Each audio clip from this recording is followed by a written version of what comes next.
Hey everybody, Eric Watson here, freelance writer, player of games, writer of words, recorder of videos, and big fan of Jurassic World Evolution, here with another 5-star guide to Isla Tacano this time, which this is when it starts getting a little more difficult. They really start throwing some challenges. However, this one, the only challenge at the very, very beginning, which in general, money is not really a big concern with Jurassic World Evolution the way it is with other sim theme builder games. Really only in the very, very early parts of the game are you struggling because you just can't afford the good dinosaurs and you have to, buy all your facilities and buy everything up. But once you've got a nice cash flow coming in, it really starts coming in pretty quickly. This one throws a big curve at you because you start with negative money and a whole bunch of really superfluous buildings that you don't need. So the whole strategy, man, I like the look of this park though. Innovation Center is really cool. I think that's straight from Jurassic World, the film. You start off with like a big row of like facilities, which kind of looks cool because you walk into a park and you expect to have all the kind of this main street thing, which in this game is actually a bad idea because you actually want to build your facilities around your hotels and your viewing gallery areas. So having a whole bunch of all your facilities at the entrance to the park doesn't actually help you much. You want to be able to spread that shit around. Now, this one, you start off with a bunch of shit right here. This is kind of the entrance area. There's the arrival point.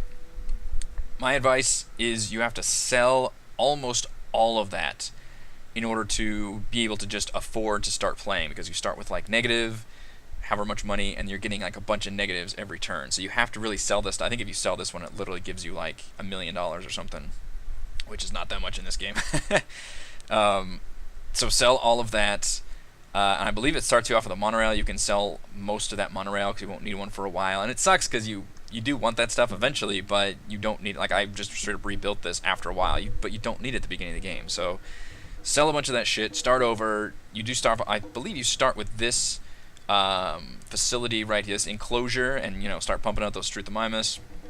Get that going, and then you just have to build your way up from there. And it sucks, it's slow. Early game is kind of rough in this game, but once you get going, you get going. And this one ended up being one of my favorite islands so far.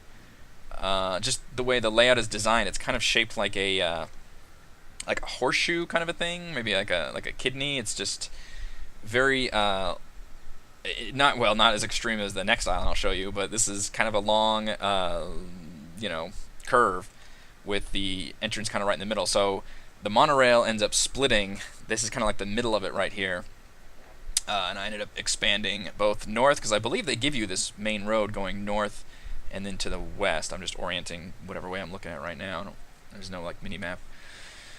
And I made one single big enclosure up here, and then I divided it. And this is kind of a trick I've learned to do, where you end up with a big enclosure with one creation lab, just to kind of cut down on, the cost of the creation lab early game, fine, but eventually, like I said, cost doesn't matter too much. Power consumption does matter. On most of the islands, you have enough room to make as much power needs as you want.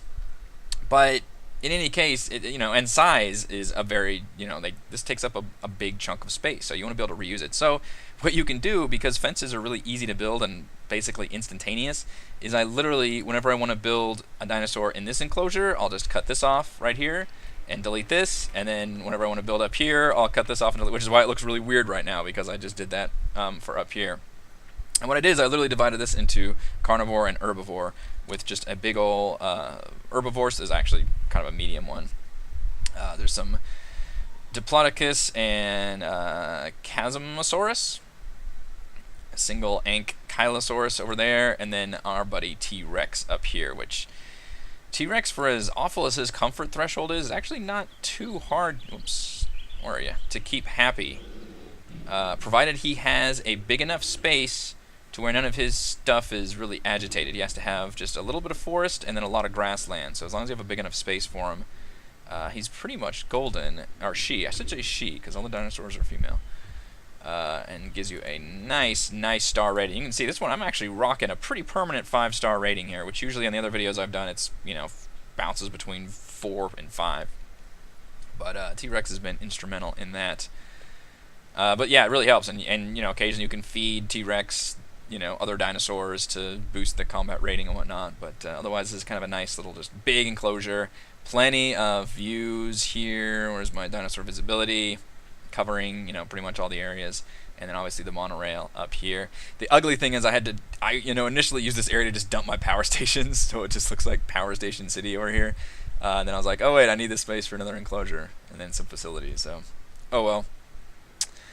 Let's see what else we got. These are all my research center, fossil center, all that. I did dump a hotel here, which is not the best spot, but I could fit, thankfully, some food and drink facilities over here next to the hotel. I think I'd have a bunch of hotels in this one.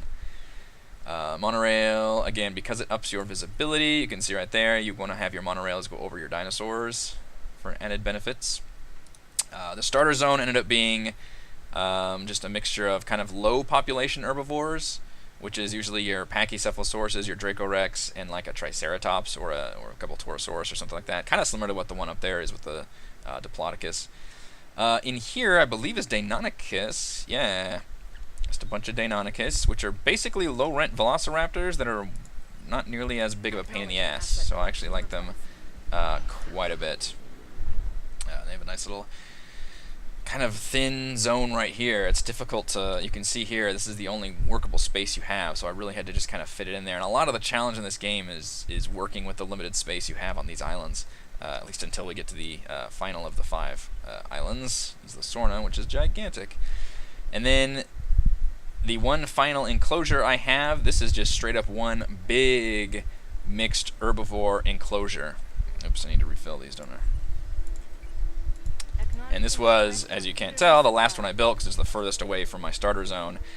Absolutely gigantic. I've got a ton of just the social herbivores in here: Maiasaura, Corythosaurus, Parasaurolophus, Chunkingosaurus, Corythosaurus, and even a Brachiosaurus. Just all, and yeah, there's, and what's cool is a lot of these, you gotta pay attention to their population because, I'm starting to get up there, but they like having a lot of herbivores. They're totally fine with having a bunch of animals around them. Just pay attention to this population number. Social is how much of their own species they want, which Parasaurolophus, if you don't have at least 4 of them, they will get pissed. Their comfort ratings will drop and they will start breaking out. Whereas a lot of the kind of Stegosaurus and Ankylosaurus looking guys or girls, they only need like 1 or 2 of them to be happy. But you can see there, look at that. If I had like 1 more dinosaur, Chunking's gonna be like, no, I'm out. This is not working. You can see I do have the gyro station here. This is the visibility in this area is phenomenal. Between the monorail going over it, the gyro station, and the galleries. Visibility should never be an issue because there's a lot of ways to deal with that. And then because I kept bitching about my capacity, which again you can see here, if it ever says good instead of great, then that's, and you can be like, okay, I need to work on that. If it says okay, I think. Obviously, it says poor. You definitely need to work on that. But, and that, it kind of depends. Like, I need 5 hotels on this island. It's huge. I've got almost 10,000 guests. That's gigantic, and I love this island for that. But I was like, I built this hotel, and it was still like, yeah, your capacity is decent. I'm like, really? So then I just threw it on another hotel, and it's like, all right, we're doing pretty well. And then because I have all these hotels here, I had to build a lot of facilities kind of around. And as you can see there, definitely want that monorail station there. You want the monorail stations to basically hit the arrival point and all your hotels in a line if you can. You can see here's another hotel surrounded by facilities and the station. You get this like rhythm down of hotel, facilities, monorail station, and just mixed up between while your enclosures are, and you've pretty much solved the puzzle of the game. The other puzzle being, of course, which dinosaurs you actually want to use, and there's a lot of cool variety in that. But I definitely always want to have one giant, just mixed herbivore enclosure. That's a lot of fun.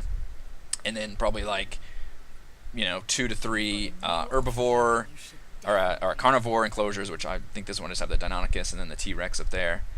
And then 1 or 2 just kind of smaller herbivore, because not all herbivores like a lot of herbivore. I cannot put Dracorex, maybe a bad example. What's a good example?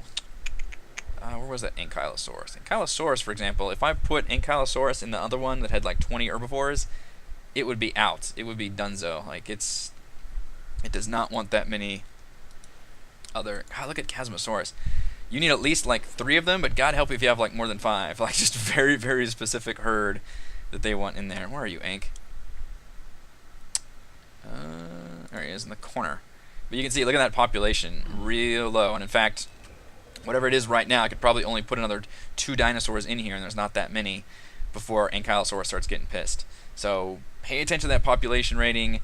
You know, there's plenty. All the iguanodon-looking ones, you can all mix a bunch of herbivores. Usually the sauropods are very social.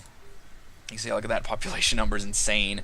So those are the ones you can have in the mixed ones. But the ones that are like usually the fighters, the kind of medium fighter-looking ones, they're not very social. So just be aware of that with your population numbers, and you should be good to go. That's pretty much all I was going to show. And then I just kind of had fun building all these the Security Center, Science Center, Innovation Center. They just give you periodic money depending on how much your reputation is.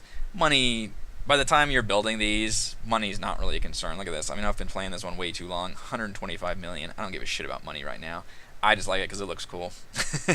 That's pretty much it. Alright, so that is, what was this one? Isla Tacano, I believe. And we'll be looking at Isla Peña next. Thanks, guys.